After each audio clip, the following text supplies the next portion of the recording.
So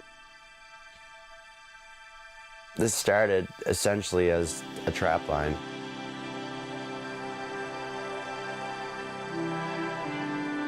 The old folk would use this place to go hunting, check their rabbit slips.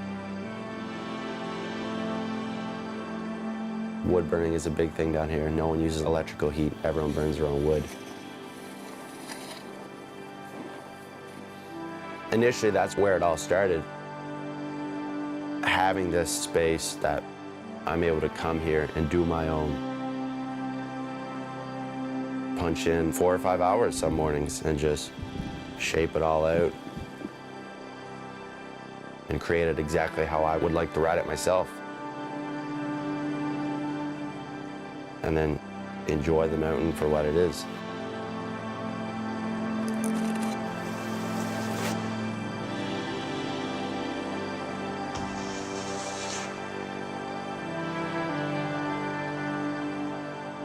I got friends now working out west in the oil fields, and there was only a small handful of people who I grew up with, people who were like down for snowboarding, and they weren't like super into it the way I was into it.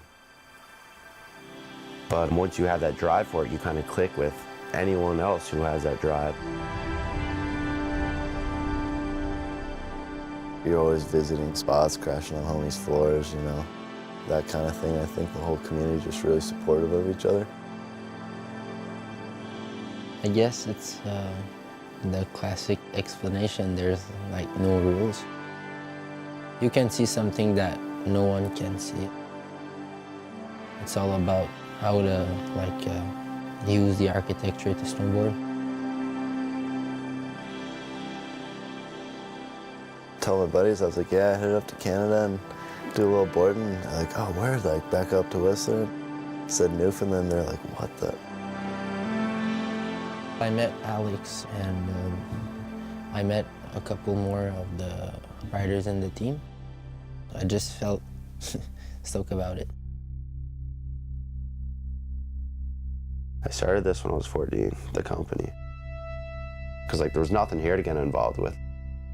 We didn't have state-of-the-art terrain parks. We didn't have huge mountains to enjoy.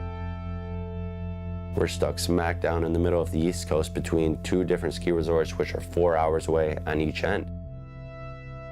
And it sounds super cliche, but I really don't know what I'd be doing or what trouble I could have got myself into if I didn't super commit myself to this, right?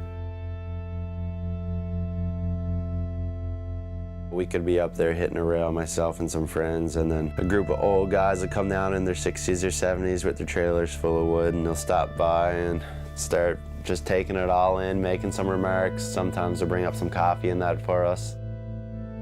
And it's something they can relate to, because youth these days could be doing a lot of other things opposed to outside snowboarding. And we both share that mutual desire to be outside and enjoying our spaces for how they are and really just making the most of them.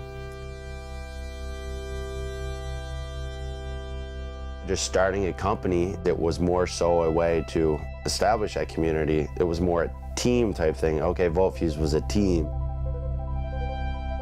And that's how the whole DIY rider-driven mentality came into it.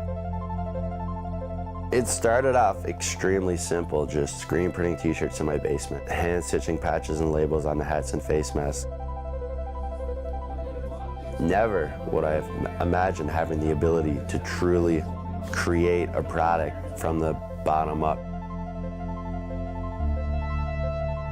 It was starting to gain some hype and people were down for what the company was all about and what it represented. There was no restraints, no one above, no corporation telling what we could do, what we couldn't do. And that, I think, is what really sets the company apart from a lot of others within the industry.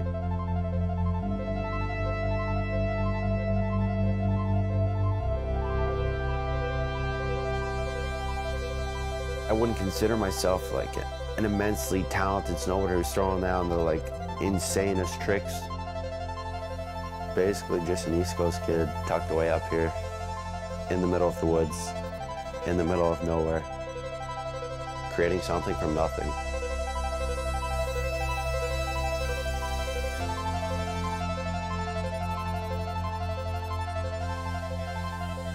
And the thing is, once you start doing something that you truly care about, Whether you're located in Newfoundland or whether you're located in Iceland, you realize pretty quickly that, once you kind of come together, you're never really alone.